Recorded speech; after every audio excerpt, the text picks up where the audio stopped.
ఓం నమో గాయత్రీ దేవి అయిన నమ. బ్రహ్మదేవుని భార్య పేరు సావిత్రి. ఈమె ఎంతోమంది ఋషులకు, దక్ష ప్రజాపతికి, స్వయంభూ మనువుకు జన్మనిచ్చింది. ఈమె మహాగుణవంతురాలు, మహానుభావురాలు. అలాంటి నిజమైన పత్నిని వదిలిపెట్టి బ్రహ్మదేవుడు మరొక స్త్రీని ఎందుకు వివాహం చేసుకున్నాడు? అసలు ఆమె ఎవరు? ఆమె విశేషాలు ఏమిటి? బ్రహ్మ యజ్ఞం ఎందుకు చేయవలసి వచ్చింది అని భీష్ముడు అడిగాడు. పులప్సుడు ఇలా చెప్తున్నాడు. బ్రహ్మ సంబంధించి నీవు చాలా మంచి ప్రశ్నలే వేశావు. ఆ పరమాశ్చర్య మూర్తిని గురించి నీవు అడిగిన ప్రశ్నలకు నా శక్తి అనుసారం వివరిస్తాను. యజ్ఞం అనేది శాశ్వత ప్రభువు అని పండితులు అంటారు. పూర్వం ప్రజాపతులతో సహా మహానుభావులు ఎందరినో బ్రహ్మ సృష్టించాడు. బ్రహ్మ యొక్క అవతారం పద్మము నుండి ఉద్భవించింది అని మన పురాణాలు ఘోషిస్తున్నాయి. బ్రహ్మ చేస్తున్న యజ్ఞంలో సహాయం చేయడానికి ఋత్విజులను ఆహ్వానించాడు. ద్వారాధ్యక్షుడిగా ఇంద్రుణ్ణి, ధనప్రతునిగా కుబేరుణ్ణి, రసములిచ్చువానిగా వరుణుణ్ణి, సువాసనలు ఇచ్చేవానిగా వాయువుని, వెలుగునిచ్చేవాడిగా సూర్యుణ్ణి, సర్వ అధికార యాజమాన్యాన్ని మాధవునికి ఇచ్చాడు. అనేక విధాలైనటువంటి భక్ష్యములను, పిండివంతులను వైశ్యులు సమకూర్చారు. అలా అటు దేవతలకు, ఇటు మానవులకు హితము చేకూర్చాలని సృష్టికర్త బ్రహ్మ భూలోకంలో యజ్ఞం చేయడం ప్రారంభించాడు. ఒక పక్కన బృహస్పతి యజ్ఞ ప్రారంభానికి సమయమైందని తొందర పెట్టడం మొదలుపెట్టాడు. కానీ బ్రహ్మదేవుడి భార్య అయిన సావిత్రి మాత్రం ఇంటి పనులలో నిమగ్నమై ఉంది. వాకిట ముగ్గులు, గుమ్మానికి అలంకారాలు ఇంకా ఏమీ పూర్తి కాలేదు. దీక్షా సమయం ఆసన్నమైనది. అగ్నులు యజ్ఞ వేదికలో ఎగుస్తూ ఉన్నా అంతర్గృహమునందు ఆ మహా ఇళ్లలో భాండవ శుద్ధిలో మునిగి తేలుతుంది. అదీ కాకుండా యజ్ఞానికి రావాల్సిన ముత్తైదువులు ఇంకా రావాల్సి ఉంది. వాళ్ళందరితో పాటు కలిసి తాను వస్తానని, ఒక ముహూర్త కాలం ఆగవలసిందని సావిత్రి అనటంతో బృహస్పతి బ్రహ్మదేవుడు వద్దకు వచ్చాడు. సావిత్రి రాలేదు స్వామి, ఇంటి పనులో ఉన్నది. సకులు పేరంటాళ్ళు రానంత వరకు తాను కూడా రాలేను అని చెప్పిందని విన్నవించాడు. సమయం దాటిపోతుంది అన్న కోపంతో బ్రహ్మ ఇంద్రుణ్ణి పిలిచి, నా కోసం ముహూర్తం దాటిపోకుండా త్వరగా ఇంకొక స్త్రీని నా పత్ని స్నానంలోనికి తీసుకురా. యజ్ఞం సమాప్తమయ్యేంత వరకు ఆమె వర్ణం గురించి, కులం గురించి శ్రద్ధ పెట్టవద్దు. ఈ క్రతువు పూర్తి కాగానే నేను ఆమెను వదిలిపెట్టగలను.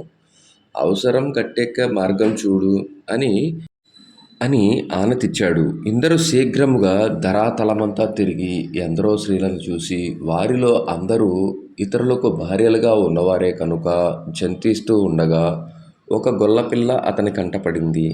ఆ కన్య రూపవతి, దేవతా స్త్రీలను పోలి ఉన్నది. ఎంతో సౌందర్యంతో రెండవ లక్ష్మీదేవిగా అనేటట్లుగా ఉంది. తన రూప సంపద చేత చూసేవారికి మైమరుపు కలిగజేస్తుంది. కానీ ఈ కన్యను చూసిన బ్రహ్మ అనురక్తుడు కావడం తథ్యం. అలా ఒకవేళ జరిగిన తన శ్రమ సఫలమవుతుంది అని అనుకుంటున్నాడు ఇంద్రుడు. ఆమె సౌందర్యాన్ని చూసి ఆమె దగ్గరకు వెళ్ళి ఇలా అన్నాడు. సుందరి, నీవెవరు? నీవు వీధులలో ఎందుకు తిరుగుతున్నావు? ఇంతకు ముందు ఎన్నడూ నేను నిన్ను చూడలేదు. దయచేసి సమాధానమివ్వు అని అడిగాడు. నేను గొల్లపిల్లను. ఈ వీధులలో పాలు, పెరుగు అమ్ముతూ ఉంటాను. నీకు ఏది కావాలో చెప్పు. తపశ్శాలిలా ఉన్నావు.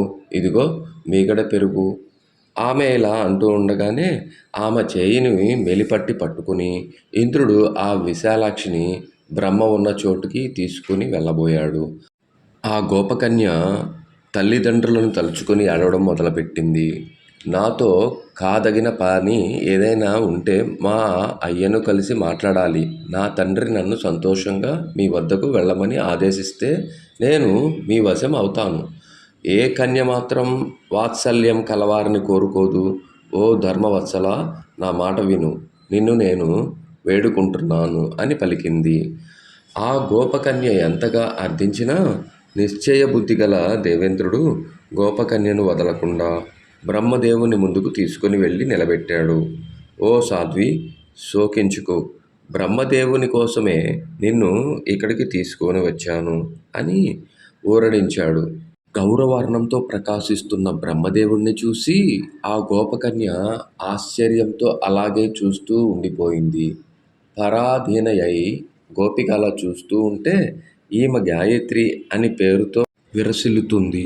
బ్రహ్మదేవ, ఈమె చేతిని మీ చేతిలోనికి తీసుకో, గాంధర్వ విధాన వివాహమాడు, యజ్ఞము కొరకు తొందరలో ఇది తప్పు కాదు అని విష్ణువు చెప్పాడు. హరి ఆ విధముగా పలకగానే బ్రహ్మ గాంధర్వ వివాహం చేత ఆమెను చేయి పట్టుకున్నాడు.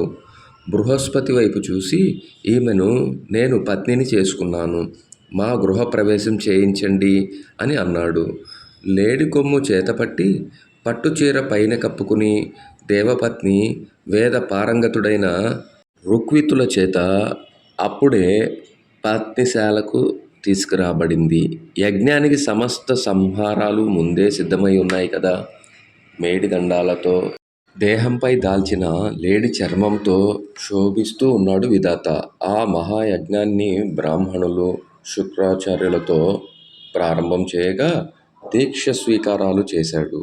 ఆ ప్రకారము పుష్కర క్షేత్రమునందు 1000 యుగాల పాటు యజ్ఞం జరిగింది. అలా యజ్ఞము జరుగుతున్న సమయంలో గోపకుమారులు గోపశ్రీలు తమ కులం పిల్లకి ఏదో అన్యాయం జరిగిపోయింది అని అనుకుని శోకాలు పెడుతూ యజ్ఞవాటిక వద్దకు చేరుకున్నారు. ఆమెకు యాగదీక్షలో భాగంగా నడుముకు కట్టబడిన ముంజ తాడును చూసి ఆమె తండ్రి మిగిలినవారు, పుత్రి, ఇదేంటి, ఈ తాడును నీ నడుముకు ఎవరు బిగించారు మొదలైన ప్రశ్నలతో ఆమెను చుట్టుముట్టారు. ఈ విధంగా వారు మాట్లాడడం చూసిన శ్రీహరి, మీ పిల్లను తీసుకొచ్చింది మేమే, బ్రహ్మదేవుడికి భార్యగా చేశాము, పెద్దగా మాట్లాడకండి, ఈమె భాగ్యవంతురాలు, పుణ్యవతి కూడా, మిమ్మల్ని మీ కులాన్ని ఉద్ధరించింది, మహానుభావురాలు, కనుకనే ఈమె యజ్ఞ సదస్సుకు రాగలిగింది. మహాయోగులు వేద పారంగతులు సైతం పొందలేని స్థానాన్ని పొందింది. ఈమె మిమ్మల్ని తరింపచేస్తుంది.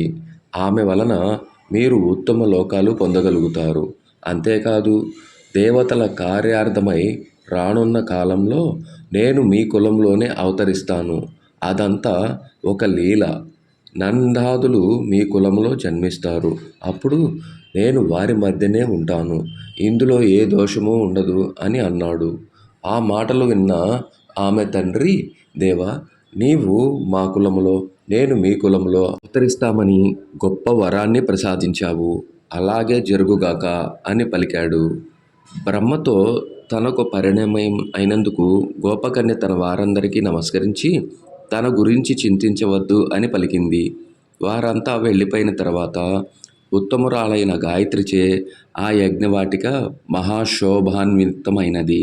యజ్ఞమును బ్రాహ్మణులకు బ్రహ్మ దంపతులు చాలా వరాలు ఇచ్చి సంతోషపరిచారు. యజ్ఞం పూర్తయిన తర్వాత సావిత్రి అంతఃపురమునందు అన్ని పనులు ముగించుకొని పేరంటాండ్లతో కలిసి వచ్చింది. ముందుగా భృగు మహర్షి పుత్రిక భార్గవి అక్కడికి చేరుకుంది. ఆ తరువాత వరుసగా కుబేరప్రియ, దేవసుందర కన్యలు, దానవ స్త్రీలు, వసుపత్నులు, సప్తఋషుల భార్యలు, లోకమాతలు అక్కడికి విచ్చేశారు. అదితి మొదలైన దక్ష కన్యలందరూ వచ్చారు. సరస్వతి, లక్ష్మీదేవి పండ్లు మూలకాలతో నిండిన చాటలతో బ్రహ్మ వద్దకు వచ్చారు. ఇతర పేరంటాండ్లు నవధాన్యాలు, జీలకర్ర, ఖర్జూరము, దానిమ్మ పండ్లు, కొబ్బరికాయలు, మేరడు పండ్లు, ఉసిరికాయలు, నిమ్మ పండ్లు, ద్రాక్షరస పాత్రలతో అక్కడికి చేరుకున్నారు.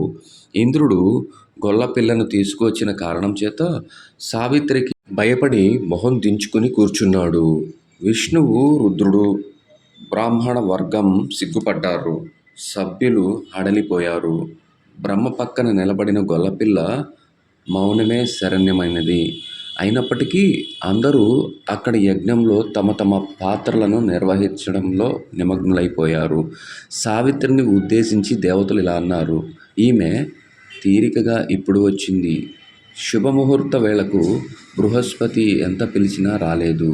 యజ్ఞ నిర్వహణకు పత్ని స్థానమున నిల్వదగిన పిల్ల. ఇంద్రుడు తీసుకొని రాగా విష్ణువు బ్రహ్మకు సమర్పించగా రుద్రుడు ఆమోదించాడు. ఆమె తండ్రి స్వయంగా బ్రహ్మకు ఇచ్చాడు అని పలికిన పలుకులను వినింది సావిత్రి. ఆమె రోషముగా, దేవా, ఇదేంటి? కామాధీనులై మీరు నన్ను వదిలి ఈ విపరీత చర్యకు పాల్పడ్డారా? నేనుండవలసిన స్థానంలో మీరు ఉంచిన కన్య నా పాదధూళికి కూడా సమానం కాగజాలదు. అందముపై ఆశపడి లోక నిందకైనా దడవక అకార్యం చేశారు. మీరు దేవతలకే కాదు, అందరికీ పితామహులు, ముత్తాతలు కూడా. ఇటువంటి పని చేసి నలుగురిలో నవ్వుల పాలు అయ్యారు. మీకిదేనా నమస్కారం అని పలికి, మీరు చేసిన కృత్యమంతా హీనమైనదంటే బ్రాహ్మణులు మిమ్మల్ని ఎన్నడూ పూజించరు. సంవత్సరానికి ఒక్కసారి, అది కూడా కార్తీక మాసంలో మాత్రమే మీకు పూజార్హత అని బ్రహ్మదేవుడి శపించింది. ఆ తర్వాత ఆమె దృష్టి ఇంద్రునిపైకి ప్రసరించింది. ఓయి ఇంద్ర, పితామహుడు ఆజ్ఞ వేశాడని ఉచితాలు ఆలోచించకుండా దారిన పోయే గొల్లపిల్లను బ్రహ్మదేవుడికే కట్టపెట్టే సాహసం చేశావు. నీ ఈ పాపపు పనికి ఫలితాన్ని అనుభవించు. జరగబోయే యుద్ధంలో నీవు శత్రువుల చేత పరాభవించబడి శత్రు నిర్బంధంలో కొన్నాళ్ళు గడిపిన తర్వాతనే విడవబడుదువుగాక అని ఇంద్రుడికి శాపాన్ని ఇచ్చింది. తరువాత విష్ణువు వైపు తిరిగి, రానున్న కాలంలో భృగు మహర్షి చేత కూడా నీవు శపించబడి మనుష్యలోకంలో జన్మించి భార్య వియోగ దుఃఖం ఎలా ఉంటుందో చూసేదువుగాక అని శపించింది సావిత్రి. రుద్రుడు బ్రహ్మదేవుని వివాహం ఆమోదించడం వలన అతనికి సావిత్రీదేవి శాపం తప్పలేదు. శివుణ్ణి చూస్తూ, ఓరి కాపాలిక, మా స్త్రీలను హరింప కోరినందువలన నీ లింగం నేలపాలవుతుంది. పౌరుషం నశించి మునిశాపం కూడా తగిలి నీవు పీడించెదవుగాక అని పలికింది సావిత్రి. అయితే ఆ సమయంలో భార్య ఊరడింపు ఉండగలదు అని చెప్పింది. తరువాత బ్రాహ్మణులను కూడా వదిలిపెట్టలేదు సావిత్రి మాత. మీకు పరాన్నంతో పరుణుల ఇంట తిన్నదానితోనే తృప్తి. యజ్ఞాలు చేసే అర్హత లేని వాళ్ళ చేత యజ్ఞాలు చేయించి నీచుల నుండి దానాలు పొందుదురుగాక. వ్యర్థంగా ధనార్జన చేసి వృధాగానే దాన్ని ఖర్చు చేసే దౌర్భాగ్యం మీకు దాపురింపుగాక అని శపించింది. ఆ తర్వాత సావిత్రీదేవి లక్ష్మీదేవిని, సచీదేవిని యజ్ఞ హడావలు లేని చోటకి రమ్మని పిలిచింది. అప్పుడు ఇంకెక్కడ ఉన్నా ఒకటేనని వారు తమ తమ ఇళ్లకు వెళ్ళిపోయారు. ఆ విధంగా తనతో రానందుకు ఆ దేవతాశ్రీలను కూడా సావిత్రి శపించింది. లక్ష్మీదేవి, నీవు ఎక్కడా స్థిరముగా ఒక్క చోట కూడా నిలవకుండా ఉండుగాక.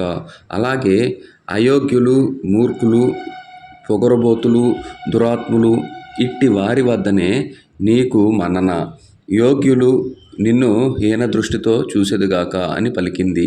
ఆ పైన ఇంద్రాణి సచీదేవిని ఉద్దేశించి, నీ భర్త బ్రహ్మహత్య దోషం చేత చిక్కిన వేళ నముషుడు అనేవాడు స్వర్గాధిపతి అయి ఇంద్ర పదవిని పొందుతాడు. రాజ్యము, అధికారము తన చేతిలో ఉండటం వలన ఇంద్రాణివి కాబట్టి తానే ఇంద్రుడవడం వలన గర్వం చేత నిన్ను పొందాలి అని కోరుకుంటాడు. సచీదేవిని తన దరికి చేర్చమని దేవతలను సంహరించడానికైనా వెనుకాడని వేళ నీవు దుఃఖితువై బృహస్పతి ఇంట తలదాచుకునే ఇంట దశ దాపరించుగాక అని శాపం పెట్టింది. ఆ తర్వాత ఆమె దేవతల భార్యలందరినీ ఉద్దేశించి, మీకు పిల్లలు పుట్టరు, వారిపైన మమకారం అనేది ఎలా ఉంటుందో అసలు మీకు అనుభవంలోనికి రాకపోవునుగాక అని శపించింది. కేవలం తనను వదిలి వెళ్ళిపోయారు అనే కారణంగా ఏ దేవతాశ్రేణను వదిలిపెట్టలేదు. శివుడు భార్య అయిన సతీదేవిని కూడా ఆమె శపించింది. అందరికీ శాపనార్థాలు పూర్తయిన తర్వాత సావిత్రీదేవి అడవడం మొదలుపెట్టింది. విష్ణువు ఆమెను అనునయించడానికి ముందుకు వచ్చాడు. ఆమెను విష్ణుకృత సావిత్రి స్థితితో మెప్పించడానికి ప్రయత్నించాడు. ఇలా స్తుతించిన తర్వాత సావిత్రి విష్ణువుతో ఇలా అంటుంది, నాయనా, చక్కగా నన్ను స్తుతించావు. నీవు కృష్ణుడి అవతారంలో పత్నులతోనూ తల్లులతోనూ కలిసి సకల జన వల్లభుడు అవుతావు. నీవు వెళ్ళి బ్రహ్మయజ్ఞాన్ని పూర్తి చెయ్యి అని పలికింది. సావిత్రి అక్కడి నుంచి వెళ్ళిన తరువాత బ్రహ్మ యజ్ఞవాటికలో ఉన్న గాయత్రీదేవి ఇలా అంది: ఓ ఋషులారా, నేను ఆనందంతో నా భర్త సమక్షంలో మీకు వరాన్ని ఇవ్వదలిచాను. బ్రహ్మదేవుణ్ణి భక్తితో ఎవరు ఆరాధిస్తారో వారికి ధనధాన్యాల సమస్త సుఖాలు కలుగుతాయి. పుత్రపౌత్ర వంశాభివృద్ధి తథ్యం. భార్యాపుత్రులతో చిరకాలం సుఖం ఇహమును పొంది అంత్యమున మోక్షాన్ని పొందుతారు అని పలికింది. సావిత్రీదేవి ఇచ్చిన శాపాలను సరిదిద్దడానికి గాయత్రి మాత శ్రీకారం చుట్టింది. బ్రహ్మదేవ, నీకు బ్రాహ్మణులు నిత్యార్చన విధి జరపకుండా ఉంటే పోనివ్వు. ఏ వచనం ప్రకారం నీకు నిత్య అర్చన జరిపినా ఏ బ్రాహ్మణుల గృహమునందైనా దేనికి లోటు ఉండదుగాక అని పలికి ఇంద్రుడి వైపు తిరిగింది. ఇంద్ర, నన్ను వెతికి శ్రమించి బ్రహ్మదేవునితో నాకు వివాహం జరిపించావు. దానికి నీవే కారణం అయ్యావు. సావిత్రి శాప కారణంగా శత్రువులచే చిక్కి బంధితుడివి అయినప్పుడు శత్రుగృహానికి నా భర్తయే స్వయంగా వచ్చి నిన్ను విడిపించుగాక. ఆ తరువాత త్రిలోక రాజ్య పాలన జరిపెదువుగాక అని వరాన్ని ఇచ్చింది. తరువాత విష్ణువును ఉద్దేశించి, నీవు భూలోకంలో భార్య వియోగము అనే బాధను కొంతకాలము మాత్రమే అనుభవించేలాగా సావిత్రి శాపాన్ని నేను సరిదిద్దుతున్నాను. అంతేకాదు, ఆ క్లేశానికి కారకులైన శత్రువులను సంహరించి చిరకాలం రాజ్యపాలన చేసి జనుల ఆదరణను పొందెదువుగాక అని వరాన్ని ఇచ్చి, తరువాత రుద్రుడి వైపు చూస్తూనే, శంకరా, నీకు లింగం పతనమైనప్పటికీ నీ పురుషత్వానికి ఎటువంటి లోటు కలుగకుండా ఉండుగాక. మానవులు లింగార్చన ద్వారానే నీ కృపకు పాత్రులవుతారు. గంగా తీరమున బిల్వపత్రములతో లింగ పూజ చేయు శంకర భక్తులు పొందే ఉత్తమ గతులు వర్ణింప శక్యము కానివి అని పలికింది. ఆ తరువాత అగ్నిదేవుడితో, అగ్నిదేవ, నీవు మొదట పావనమూర్తివి. నీవు తృప్తి చెందితేనే దేవతలందరూ సంతృప్తులైనట్లు. ఈ ముఖతః దేవతలకు హవిసులు అందులాగనే వరాన్ని ఇస్తున్నాను. ఇది వేదోక్త వచనం కనుక అదే జరుగుగాక అని వరాన్ని ఇచ్చింది గాయత్రీదేవి. ద్విజులారా, మీరు సావిత్రి శాప కారణంగా మర్యాదహీనులై గౌరవాన్ని కోల్పోయి జీవించే గతి పట్టకుండా ఉండుగాక. పుష్కర క్షేత్రంలో స్నానమాచరించి నన్ను అంటే గాయత్రిని జపించటం వలన దానవులు పట్టడం ద్వారా సంక్రమించే దోషాలు ఏవి మిమ్మల్ని అంటకుండా ఉండుగాక. ఈ పుష్కర క్షేత్రంలోనే చేసే అన్నదాన మహిమ వర్ణనాతీతం కనుక ఇక్కడ ఒక్క బ్రాహ్మణుడికి అన్నదానం చేత విశేష సంతృప్తి పరిచిన వారికి 1,000,000 రెట్లు ఫలితాన్ని పొందెదురుగాక అని బ్రాహ్మణులకు వరాన్ని ఇచ్చింది. నా మంత్రజపం చేసిన విప్రోత్తములు సావిత్రి శాపానికి గురికారు. వారి పట్ల ఈ శాపం పనిచేయదు అని స్పష్టం చేసింది కూడా. తరువాత దేవతా స్త్రీలకు, దైవ పత్నులకు సావిత్రి ఇచ్చిన శాపాలు తెలుసుకుంది గాయత్రి. లక్ష్మీదేవితో ఇలా అంటుంది: నీవు పక్షపాత రహితంగా అందరినీ కటాక్షించేలాగా నీ శాపాన్ని మారుస్తున్నాను. నీ దయలేనిదే ఏ మానవుడు ఏదీ చేయలేని స్థితిని కల్పిస్తూ సకల జనులకు నీవు సంప్రీతి కలిగించేలా వరాన్ని ఇస్తున్నాను అని పలికి శచీదేవి వైపు తిరిగి, ఇంద్రాణి, నిన్ను అధికార మదము వలన భార్యగా పొందుగోరిన నంశునికి అగస్య శాపము తగిలి సర్పరూపాన్ని సంప్రాప్తించుగాక. అతని పుత్రుడు వలన అతనికి ఆ రూపం నుండి విముక్తి లభించగలదు అని అభయాన్ని ఇచ్చింది. దేవతలకు సంతానహీనత శాపం దయచేసింది కదా సావిత్రి. సంతానం లేకుండా దుఃఖము కలుగకుండా ఉండేటట్లుగా శాపం మార్పు చేసింది గాయత్రి. అందరికీ ఆనందప్రదమైన వరాలు ఇచ్చి ఆ వేదమాత యజ్ఞ సమాప్తికి వేచి ఉంది. అప్పుడు రుద్రుడు గాయత్రికి నమస్కరించి రుద్రకృత గాయత్రి స్తుతిని స్తుతించాడు.